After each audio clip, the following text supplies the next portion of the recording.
Само да кажем, вие сте студент по журналистика в факултета по журналистика и масова комуникация на Софийския университет. Та защо протестира поколението Z?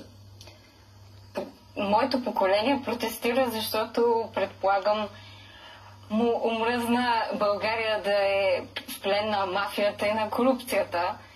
И освен това имаше големи протести на нашето поколение в други страни, като в Непал, например. Социалните мрежи играят голяма роля в разпространението на тези трендове. До каква степен може да се правят паралели с исканията в Непал? Нали си спомняме какво се развива в Непал? Мислите ли, че това е добър вариант за българска демокрация? Все пак да не забравяме, че Непал е в Азия. Според мен вариант за добра демокрация в България е да следваме европейския път на развитие на страната. А не протестите в Азия.